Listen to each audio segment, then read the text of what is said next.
Bom dia a todos. Esse trabalho para a organização adaptativa de curvas e superfícies simplistas foi realizado no Instituto de Matemática da Universidade Federal de Alagoas, sob a orientação do professor Dimas Martinez. Nessa apresentação, na introdução, a gente vai definir esses objetos que a gente vai tratar, tentar explorá-los, que são curvas e superfícies simplistas. E aí a gente vai definir um método clássico que já existe e esse método adaptativo que a gente propôs. E aí a gente vai ver que para propor esse método a gente vai precisar de duas ferramentas numéricas, que é a aritmética intervalar e diferenciação automática, que também na apresentação a gente vai falar um pouco rapidamente sobre elas.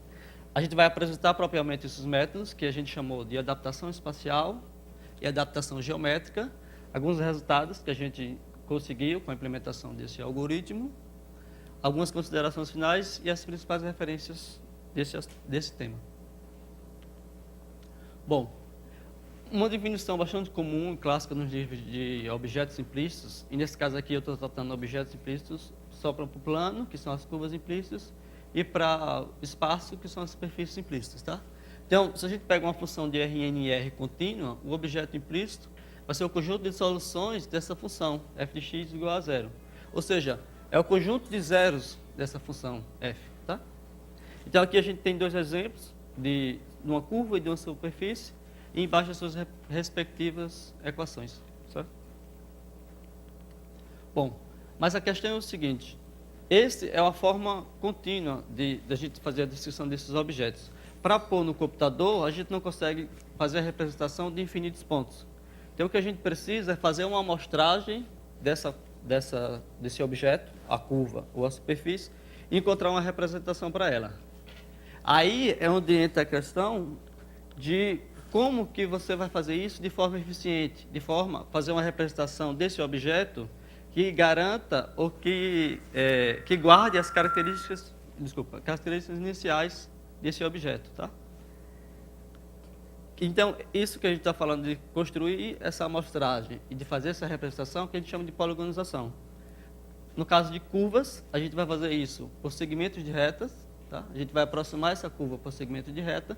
No caso de superfície, a gente vai aproximar essa superfície por triângulos, certo? E aí eu volto a falar que a grande questão é você construir uma forma robusta de representação desses objetos.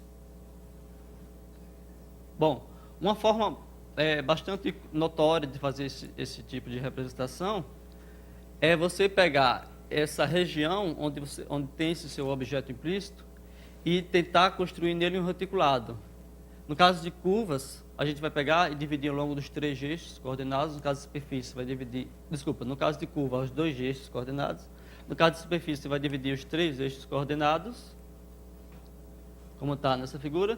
E você vai gerar uma grade aqui, ó, de células regulares, aqui.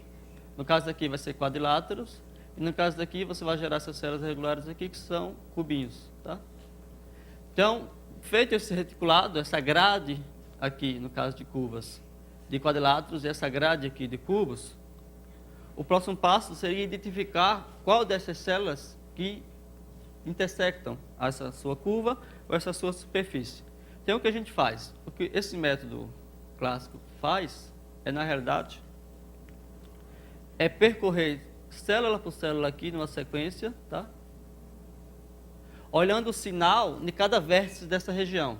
Eu olho como é o sinal do vértice da região e, dado esse sinal, eu consigo identificar como naquela região a minha curva passa. Ou lá, dado os vértices daquele cubo, eu consigo identificar como que a minha superfície passa.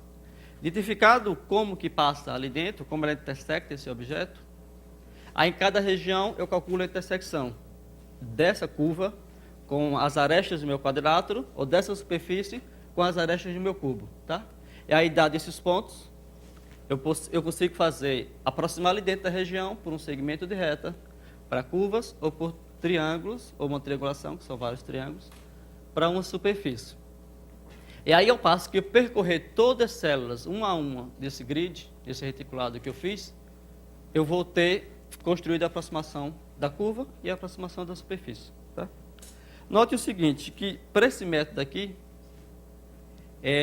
se você olhar essa região aqui em torno, tem várias células aqui, como aqui, que vão ser descartadas, porque não existe ali dentro parte da curva ou parte da superfície. Então, como o método percorre região por região, ele vai demorar bastante tempo e vai processar todas as regiões, fazer cálculo em todas as regiões, né? Então, a ideia é a gente fazer uma diminuição desse custo, de processar região por região, sabendo que tem várias regiões ali do entorno que vão ser descartadas, tá? Aí, no plano, esse método que a gente acabou de descrever, ele é conhecido como Mesh Squares, tá? E para o espaço, é conhecido como Mesh Cubes. Na realidade, esse algoritmo de Mesh Cubes, ele é mais geral, ele é usado para representar superfícies de uma forma geral e dados volumétricos, tá? É um algoritmo mais notório que a gente conhece para fazer essa representação de superfícies e dados volumétricos. Bom, aí essa adaptação que a gente vai propor a esse método é fazer o seguinte, é tentar não fazer mais uma grade regular, de que todas as regiões têm o mesmo tamanho, mas é fazer mais divisões, onde a gente conhece que a curva está, e no caso de lá, aí essa adaptação, a gente vai adaptação à localização da curva, que a gente descreveu como adaptação espacial, nas regiões em que está a curva, e eu faço mais divisões onde está a curva e menos divisões nesse entorno, tá? E esse outro, adaptação geométrica, a gente adicionar essas informações de onde eu sei que a curva está, a informação da geometria da curva, como a sua curvatura, tá? E aí, se eu souber a curvatura da curva nessa região, eu consigo diminuir essa quantidade de amostragens, tá? Então, a gente consegue ver ali pela figurinha, que no caso de espacial, ó, a gente tem todas essas regiões grandes aqui que são descartadas. Isso aí é um custo a menos para a gente processar, tá? Porque toda essa região aqui vai ser descartada. Essa menorzinha aqui, a de cá, a gente vê que no entorno a gente consegue descartar grandes regiões. E nesse caso daqui, a gente vai ver que a gente vai precisar de menos informações para tentar representar essa minha curva, certo? Porque a gente faz a poligonização nessas regiões, no caso de espacial. Essas regiões aqui em azul, a gente calcula a intersecção aqui dentro. Nesse caso, a gente calcula a intersecção nessas em vermelhos. E aí a gente gera uma amostragem bem menor e a representação também. E é isso, computacionalmente, isso é um custo, relativamente, a gente vai ver nos exemplos mais à frente, isso tem um custo bastante significativo, uma redução significativa, tá? Aí para a superfície, isso é análogo. O caso, a gente vai, esse método também a gente colocou o mesmo nome, adaptação espacial, que é em relação à localização da superfície no espaço, e o método de adaptação geométrica, a geometria desse objeto, tá? E a ideia é semelhante. Bom, para descrever, como eu falei no início, para descrever esses dois métodos, a gente vai precisar de duas ferramentas numéricas, que eu falei, aritmética intervalar e diferenciação automática. A aritmética intervalar, ela surgiu no final da década de 50 com os trabalhos de Moore, tá? Que é, na realidade, você fazer uma representação de números através de intervalos, e aí você fazer operações também, ou funções, utilizando intervalos. Aritmética com intervalos em vez de números. Então, Moore definiu uma operação em IR, esse IR para a gente é o conjunto de todos os intervalos fechados da reta. Ele define esse conjunto IR como um conjunto de todos os intervalos fechados da reta, e ele vai definir uma operação em IR como sendo o mínimo da operação de todos os pontos que estão nesse primeiro conjunto e nesse segundo conjunto. Para que você tenha um intervalozinho em que o extremo da esquerda é o menor e o extremo da direita é o maior, tá? Aí ele define essas operações de somar dois intervalos, subtrair dois intervalos, multiplicar dois intervalos e dividir dois intervalos. E aí a gente percebe que, nesse caso aqui, essas operações são realizadas sobre os extremos do intervalo, tá? Então, somar dois intervalos, intuitivamente, é claro, você somar os extremos do intervalo. E a multiplicação, já a divisão, você precisa fazer a multiplicação de todos eles e encontrar o mínimo e o máximo desses caras, para ser o extremo à esquerda e o extremo à direita. E aí a gente vê que, no caso da divisão, esse intervalo CD ele não pode ter o zero para a gente poder definir essa operação. Bom, uma outra definição proposta por Moore também é a definição de funções intervalares. A gente tem operações equivalentes às operações na aritmética normal, de soma, e a gente tem também a definição de funções. Se você tem uma função de x em y, onde esse x é um subconjunto desse IR e o y também é um subconjunto desse IR. O meu domínio e o meu contradomínio são subconjuntos de IR. A gente diz que essa função é uma função intervalar, tá? Aí uma classe especial desse tipo de função é quando você tem uma função normal ou de R ou de Rn em R, e você faz essa substituição desses pontos no domínio por intervalos. Aí isso a gente vai chamar de função extensão dessa função inicial. Por exemplo, a gente tem essa função AF1, que é o quadrado do intervalo, definido dessa forma, e essa segunda que é a exponencial desse intervalo. Então a gente diz que essa F1 aqui é a função intervalar de x ao quadrado, e a F2 é a extensão intervalar de E elevado a x. Tá? Uma outra definição importante é a definição de função inclusão. Se você tem uma função do subconjunto de Rn em R, então a gente diz que essa função grande, f grande, que é a função inclusão de f pequeno, é aquela definida sobre subconjunto de x de ômega, tá? Que isso, para todo x de ômega desse conjunto aí, a imagem, a f pequeno desse conjunto está contido na f grande desse conjunto. Tá? E aí a gente diz que a f grande é uma função inclusão da f pequeno. Certo?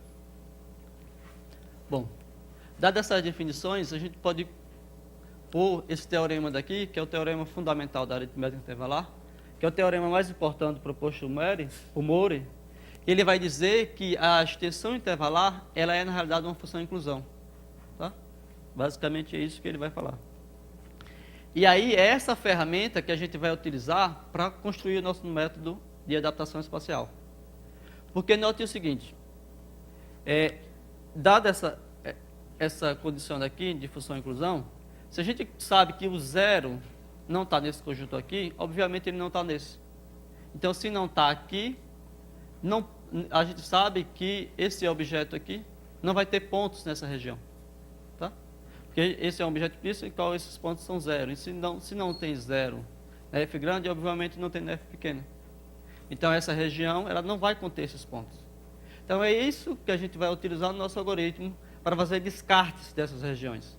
A gente vai analisar através desse teorema aqui, porque aí isso vai me dar uma garantia de quais regiões não existe ponto da curva.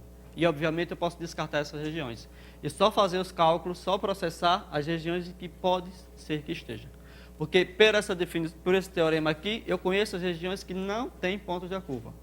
Mas as que têm, eu vou precisar processá-las para testar se tem ou não. Tá? Bom, aí a outra ferramenta que eu falei é a diferenciação automática. Ele é um método para a gente obter a derivada exata de uma função, tá? A partir de uma aplicação da regra da cadeia. Aí, semelhante como a gente fez na aritmética intervalar, a gente define umas n-uplas e vai fazer operações nessas n-uplas, tá? Em que a primeira entrada é o valor da imagem da função e as demais são os valores da derivada dessa função, nesse mesmo ponto. Então, o que a gente vai pegar é essa n-upla e fazer operações com elas, tá? Ou fazer operações em sequências, operações de soma, de subtração, que a gente vai definir como é que isso funciona, e de funções também, como exponencial, trigonométricas e outras.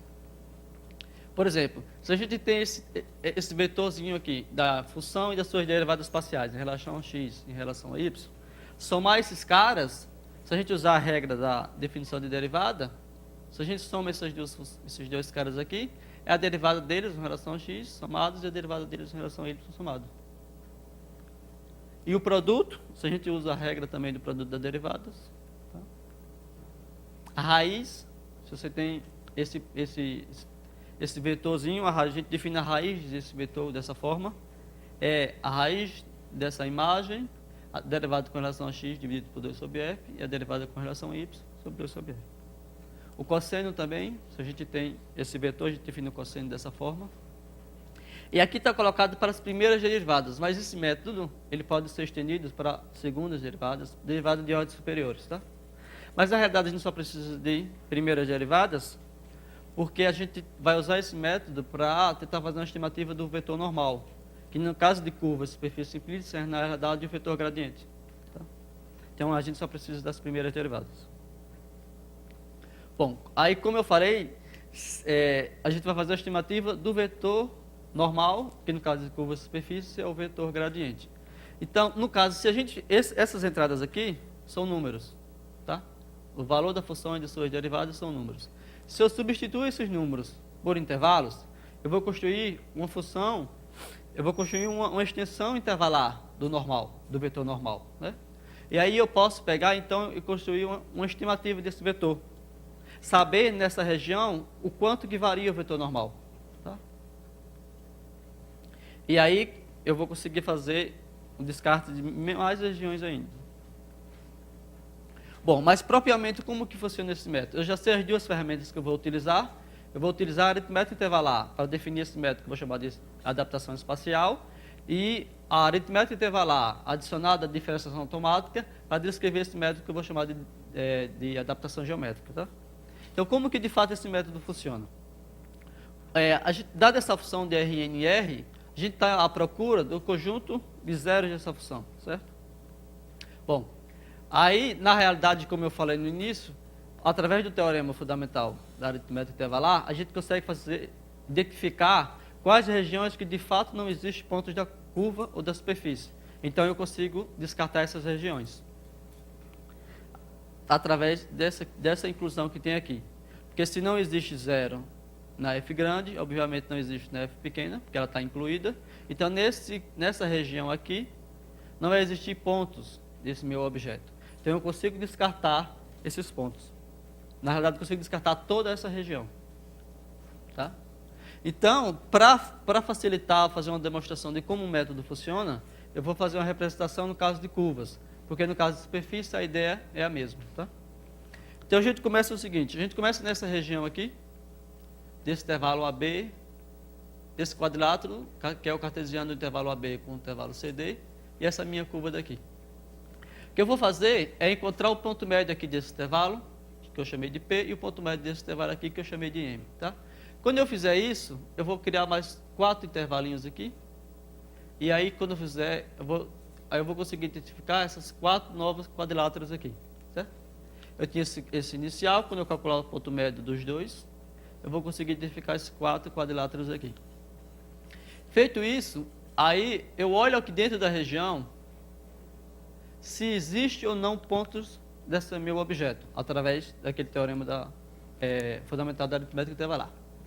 Se existir pontos, o que é que eu faço? Recursivamente, eu divido novamente em 4. Veja que eu fiz umas 4 aqui, umas 4 aqui em cima, 4 aqui.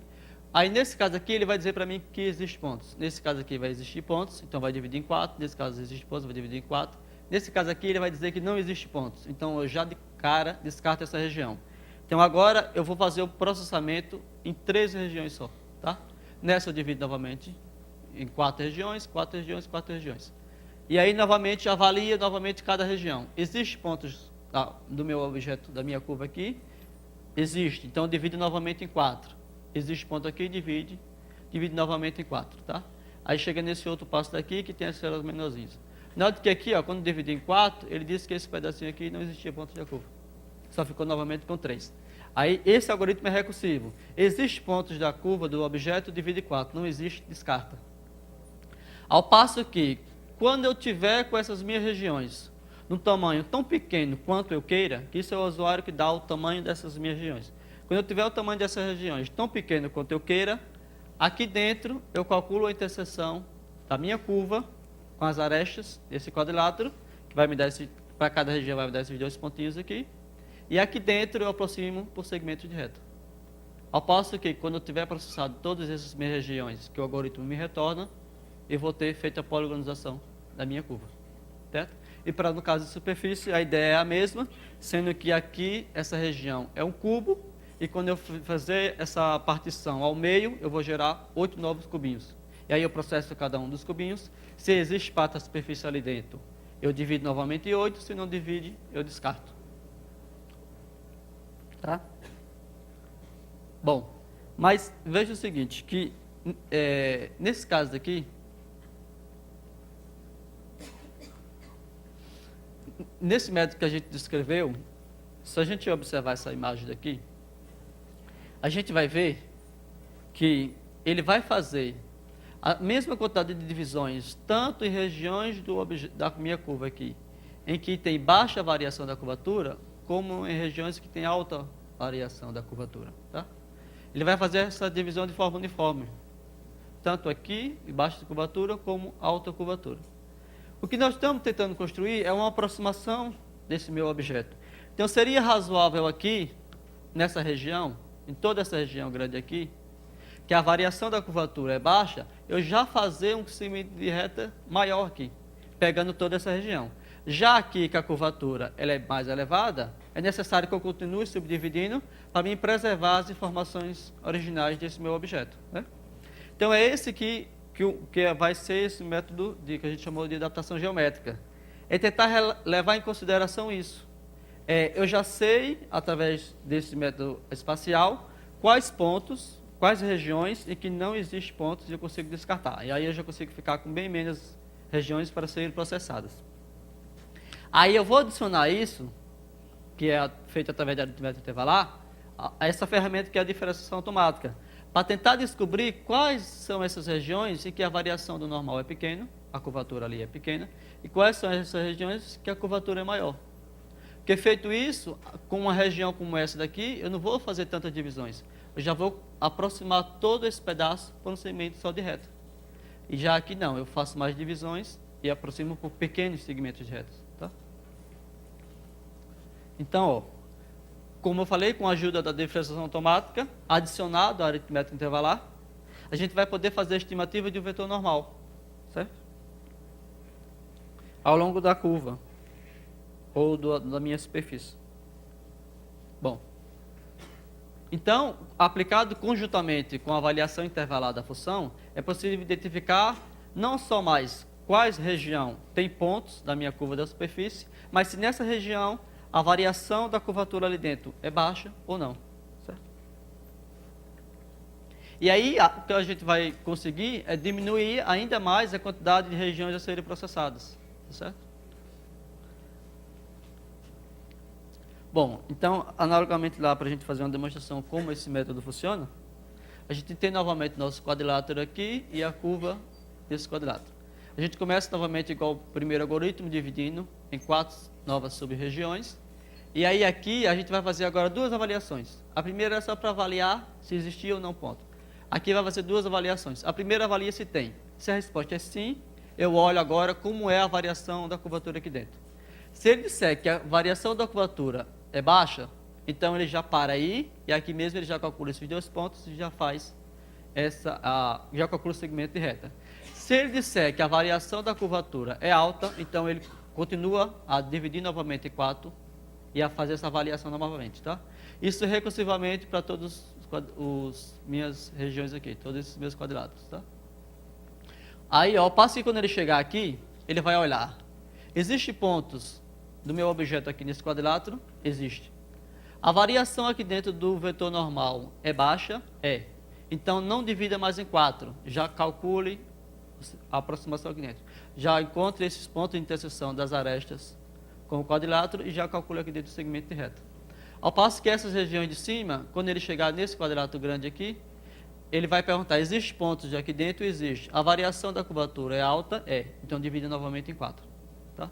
Ao passo que no próximo, quando ele olhar aqui, se a variação já for, a variação do vetor normal já for baixa aqui dentro, ou se o tamanho já é suficientemente pequeno com relação ao dado que eu pretendia ter, ele também já calcula a interseção aqui dentro, tá? Então, no primeiro, o critério de parada era só o tamanho da minha região. Aqui, o critério de parada é ou aqui dentro a variação ser baixa, ou o quadrilátero já ter o tamanho que eu preciso, tá? Ao passo novamente que quando eu tiver todas essas regiões processadas, eu vou ter poligonizado a minha curva ou esse meu objeto implícito, tá? Desculpa, essa minha superfície implícita. E aí, no caso de curvas, a gente faz essa aproximação por segmento de reta, e no caso de superfície, que a ideia é análoga, só que dentro do cubinho a gente vai fazer a aproximação por triângulos. Tá? Bom, se a gente olhar essa figura aqui, ó, a gente vai ver que esse cara daqui, que é vizinho desse, esse cara é uma só região, e esse cara são 4 regiões. Tá? Então, ó, aqui dentro, nesse pontinho aqui, ó, vai acontecer o seguinte, que esse cara de cá, que tem 4, deixa eu mostrar aqui, esse cara de cá, que é uma região só, esse cara de que são 4 regiões aqui, na hora que eu calcular esse ponto aqui, a gente calcula esse ponto através do método da bisseção, que é um método também proposto por Moore, que ele chama de bisseção intervalar, tá? Note que nesse caso de curvas aqui, como a gente calcula a raiz exata, não vai fazer diferença a gente calcular nesse todo intervalo grande aqui, ou só nesse pequenininho de baixo, tá? Porque a gente está calculando a raiz exata. Então não faz diferença. Se a gente está calculando nesse todo intervalo maior aqui, eu estou considerando essa aresta aqui, ó, que é comum a esse quadrilátero grande, e essa aresta aqui que é comum a esses dois pequenos, certo? Então se eu calculo esse ponto aqui dentro, nesse intervalo maior, é a mesma coisa que calcular nesse intervalo menor, porque eu estou calculando a raiz exata desse ponto. Já por caso de superfície, a gente se deparou com um problema. Quando a gente tinha esse caso de que esse cara aqui era o vizinho maior, e o outro vizinho do outro lado aqui, foi feita essa subdivisão, no caso aqui a gente está dividido em 8, mas eu estou só interessado nessa parte aqui, que é comum aos dois, então eu estou com esses 4 quadriláteros aqui, tá? Mas esse cara aqui foi dividido em 8. Quando eu estou nesse caso aqui de superfície, note que nesse caso aqui, ó, ele só tem esse triângulo aqui, nesse caso aqui também, esse mesmo triângulo ABC, e aqui dentro ele só faz uma aproximação, aqui dentro foi feito 2, nesse cubinho e nesse outro cubinho aqui. Ao passo que, na hora de juntar esses dois caras, essa região aqui, ó, ela vai estar por cima, e esse cara aqui vai estar por baixo, devido ao número de divisões que eu fiz, porque quanto maior o número de divisões que eu faço, melhor é a aproximação desse meu objeto. Quantas menos divisões eu faço, mais baixa é a aproximação, tá? Então, nesse caso aqui, foi feita menos divisões, é uma só. Nesse caso aqui, foi mais divisões, são mais, né? São 2 divisões, então a aproximação aqui é maior. Essa aproximação aqui passa por cima e outra passa por baixo. De forma que aqui dentro, esse triângulo ABC vai gerar uma brecha, esse meu objeto. E aí a gente se deparou com como resolver esse problema dessa brecha daqui. E a nossa ideia é fazer o seguinte. A gente tem aqui, ó, no caso, uma esfera, tá certo?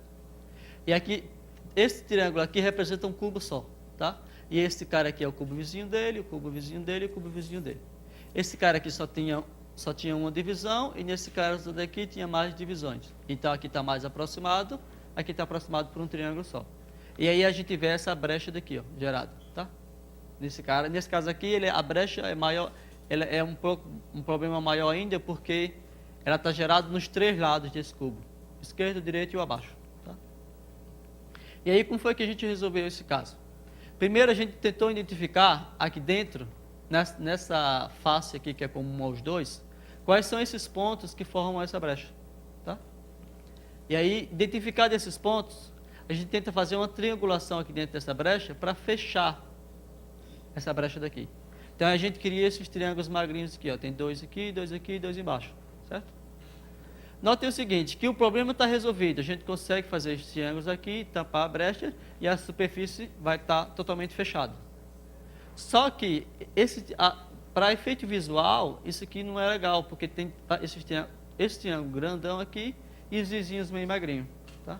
Então, o problema já está resolvido, somente para efeito de estética, o que a gente fez foi fazer uns flips aqui dentro desses triângulos, para ficar visualmente ela mais bonita. E isso a gente vê na aparência total da superfície. Nesse caso aqui, a gente faz uns flipzinhos e na aparência total da superfície a gente consegue ver. Então a gente sai aqui, ó, nesse problema daqui, das brechas causadas, a gente arruma isso aqui, dessa forma, identificando quais são esses pontos que formam a brecha, criando a triangulação para fechar a brecha, depois a gente faz um flipzinho só para efeito de estética. E a gente passa daqui para aqui, para essa superfície aqui. Tá? Fechada essas brechas aí. Bom, e aí agora alguns resultados que a gente encontrou na implementação desses algoritmos.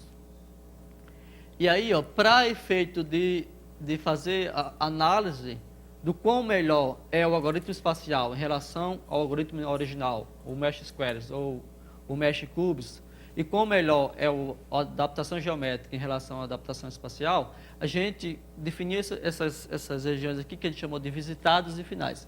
Essas regiões visitadas são todas essas regiões em que o algoritmo processa para fazer a identificação se existem pontos ou não. Então, todas essas células aqui, que o algoritmo processa, a gente chamou de células visitadas, tá?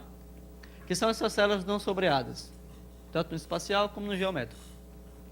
Já as finais são essas células aqui que de fato existem pontos do meu objeto e que eu fiz a poligonização aqui dentro, certo? Que eu encontrei a interseção e aproximei por um segmento ou por triângulos, no caso de superfície. Então, no caso aqui, são essas células em azuis no espacial e essas células em vermelhos no geométrico, tá? As visitadas e as finais. E aí a gente consegue ver, ó, a quantidade de células que ele visita em relação ao espacial, em relação ao geométrico, e a quantidade de células que ele retorna para que eu faça uma poligonização consistente nesse meu objeto. E a gente consegue ver, ó, a discrepância que existe entre esses números. Tá? Enquanto aqui, ó, foi necessário eu visitar mais de 3.000 células, aqui eu visitei pouco mais de 400 células para poligonizar esse objeto. Enquanto aqui eu preciso retornar mais de 500 células para poligonizar esse objeto, aqui pouco mais de 70 células para fazer o cálculo para poligonizar esse objeto. Tá? E aí a gente vai ver que isso se repete para todas as imagens.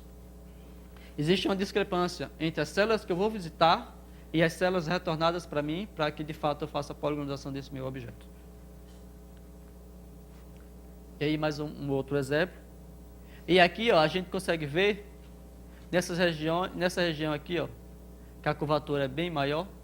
E aí, de fato, ele faz bem mais aqui, ó, no geométrico, ele faz bem mais divisões, enquanto aqui ele disse para mim que a variação era menor, ele fez bem menos divisões. A gente consegue ver isso pelo tamanho do meu quadrilátero, tá? No caso aqui faz bem mais divisões. Mais uma nova curva. Essa daqui também. E no caso de superfície, a gente consegue ver isso pelo tamanho dos triângulos. Nessa região aqui, ó, com a curvatura maior, ele faz triângulos menorzinhos, tá? Para tentar preservar as informações de objeto. E aqui, que a variação do normal era maior, ele faz triângulos maiores. Tá?